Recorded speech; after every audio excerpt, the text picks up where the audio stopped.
Hi, and welcome to the special bonus episode of 1 Minute Podcast Tips. If you take a look online, whether that's Twitter, Facebook groups, Reddit, etc., you'll frequently come across questions about starting a podcast. From there, you'll see a lot of answers about sharing equipment to buy, which hosting companies to use, and more. All well, all good. But what you don't often see is what you shouldn't do and why, based on personal experience and lessons learned. So while this is in no way an exhaustive list of do's and don'ts, here are 3 lessons I wish I'd known when I started podcasting seriously back in 2016. Number 1, I would have had a plan. If you discount my first foray into podcasting, a single episode on Blog Talk Radio way back in 2009, my first real podcast was an old hobby podcast called Life Through a Dram. It basically consisted of me talking about a topic that caught my eye that week and ruminating on it while savouring a dram of single malt whiskey. While it was fun for a while, and let me indulge in one of my favourite pastimes, it soon ran out of steam as I began to struggle on what I should talk about. Should I recount news stories, and if so, how serious should they be? Should I talk about my personal life? Should I have friends on? And would it matter if it was infrequent? All these questions and more came about because I didn't have a plan when I started out. Instead, I saw some people podcasting and thought, how hard can it be? I also expected that tons of people would want to listen to my missives. How wrong I was on that one. So, needless to say, because of this, and because of all the questions I was now asking myself, I soon fell out of like with the show, and it tapered off. Today, whenever I start a podcast, I have a plan already in place with the questions I want to answer before even starting the show. Format, goals, marketing plan and community outreach.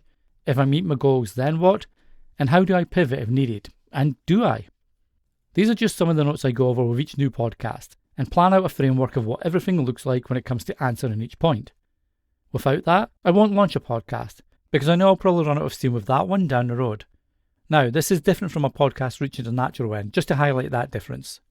So, plan ahead and know what you want from the show. And if you're in that boat at the minute, at Captivate, where I'm head of podcaster support and experience, we've got an awesome free launch course, no strings attached, no email required, to help you get started properly. And I'll leave a link to that in the show notes. Number 2, I wouldn't sweat the numbers. This is probably one that all podcasters could nod along to.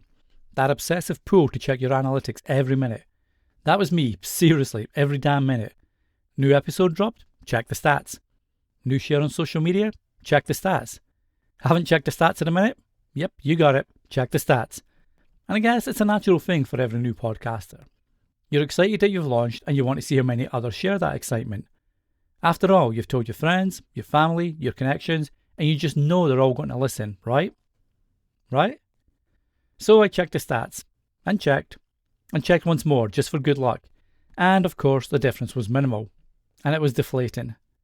Even though that first podcast was a hobby one, and one that I didn't plan for, it still felt discouraging to be doing something that few people wanted to hear. But then, why would they? I didn't have a marketing plan in place. I didn't have an email list. I didn't network with other podcasters. Most importantly, I didn't give anyone a reason to listen. I just simply recorded, uploaded, published, and that was it. Maybe I was expecting my field of dreams moment, but like the listeners, it didn't come. Building a podcast takes time, even with a kick-ass marketing plan and growth strategy. There's so much that goes into it that it's almost impossible to hit the ground running with great analytics to show for it. So, don't sweat the numbers because you're not getting the thousands of downloads all the gurus tell you should be getting from day one. Instead, look at the data that you can use to optimize your show. Listener growth, recommendations from listeners and other podcasters, churn rate and stickiness of episodes and where listeners are dropping off, most effective referral channels. Analytics are great because they inform us on where we're succeeding and where we either need to put more effort or cut our losses and run. But use them, don't be chained to them. For some real insightful thoughts around this, there's a great thread over on Twitter from Mark Asquith, which includes this gem. A podcast episode must be constructed in such a way that it benefits the listener, not us. Rather than creating a simple, repeatable format for the show, we should be focused on creating a simple, repeatable formula that results in a depth of content. It's a really good thread on growth and analytics, and again, I'll leave a link to that in the show notes so you can check it out. And number 3, I would have learned how to edit. I cannot state this one enough. When I first started, I really wish I'd learned editing and the importance even the slightest tweaks can make. Instead, Life Through a Dram was recorded and uploaded raw. And man, when I listen back to it, it's painful. long gaps in the audio, coughing, rambling sentences that go nowhere, and lots of echo and background noise. Now, some of that was always going to happen. I was in a large room with lots of hard bare surfaces, with either the AC or the heater running, or windows open and lots of outside noise coming through. But knowing what I do now, through hours and hours of watching YouTube videos, asking other podcasters, and just getting to know more about the production process in general, there really was no excuse for not learning at least some basic editing processes. I think my problem back then was twofold. A, I was ignorant as to why sound mattered. I know, and it sounds silly now. And B, I was just too lazy. Editing was something professional podcasters did. It cost a lot of money, and it took a lot of time. Why would I be bothered about that? But then maybe that's one of the reasons my show wasn't growing. Maybe the audience took a listen and thought, if he doesn't care about our experience, why should I care about him? Think about it. You go to see a new movie, you've been looking forward to it, and you spent a small fortune to get a seat in one of the VIP lounges where there's Dolby Atmos sound. You're all set for an experience. And then the movie starts. There's hissing in the audio, and there's no editing in the visuals, just sharp cuts when the camera stopped rolling, etc. It would seriously dampen your enjoyment of the movie, if you stayed around to watch it, that is. Podcasting is the same. Create the experience for your listener that they deserve. So, learn about audio levels and normalization.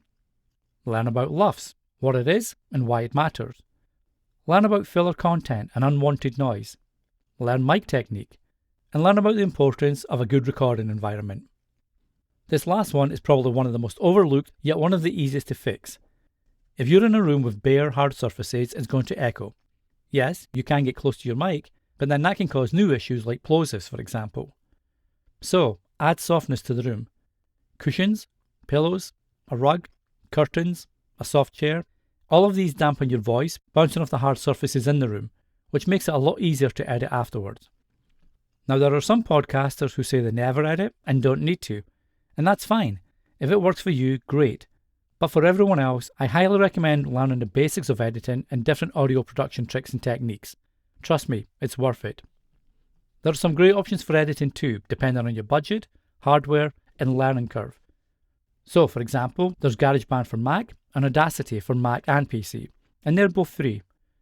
There's Hindenburg Pro, which I use, Reaper, Logic Pro, and Adobe Audition, just to name a few.